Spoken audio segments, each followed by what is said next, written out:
Everything is a part of something else. Everything is connected, right?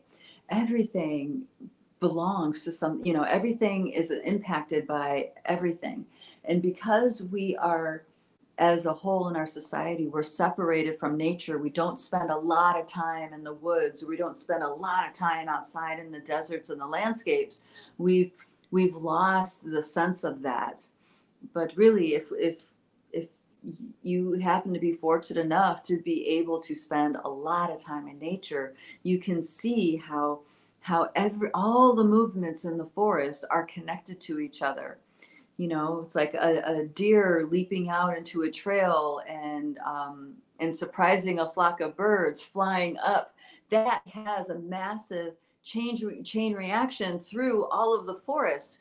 It's just we haven't been, that's not as familiar to us because we're very used to this other way of looking at things, of separating and isolating and labeling things and analyzing in their separation.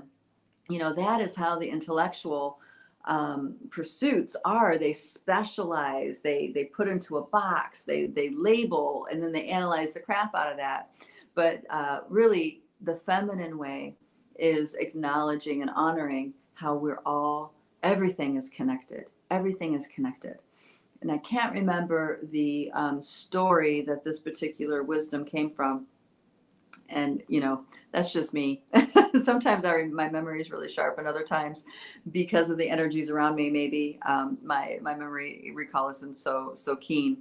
But there was a scientific researcher, and again, I don't remember the exact story, but pretty much they were able to deduce that a butterfly on the opposite side of the world can actually be the seed cause of hurricanes on the other side of the world.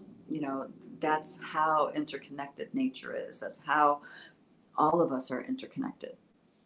So we need to keep this in mind, this interconnectivity, because this is something that we're blinded from. And because of that, we don't understand the significance of our presence, the importance of us being here.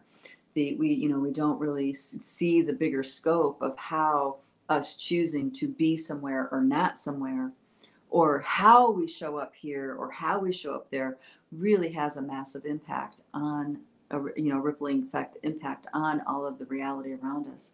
We're not taught that. But there are Indigenous communities to this day that have been able to keep those kinds of teachings intact. And this is why when you say you meet a chief or someone who is the medicine person of the tribe, you'll notice that they have a bunch of regalia. That regalia, just those things aren't just cool feathers. They're not just cool necklaces. They're not just weavings. Each and every piece of regalia represents a significant rite of passage that they've gone through, a layer of wisdom that they have realized, a depth of enlightenment that they have awakened to. Each and every piece of that regalia means something. Okay, it's just not, oh, if you're the medicine person, you're going to have a bunch of feathers and beads and shells. No, it's not like this at all. That's how the disconnected Western mind maybe will see these things. But every little piece is significant.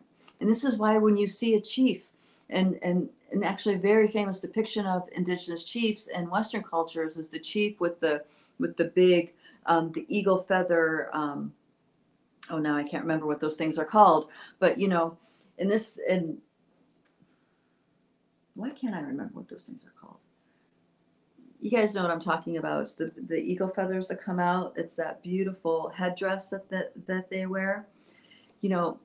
Those headdresses are reserved for the most honored members of the tribe or member of the tribe. And this is usually the chief.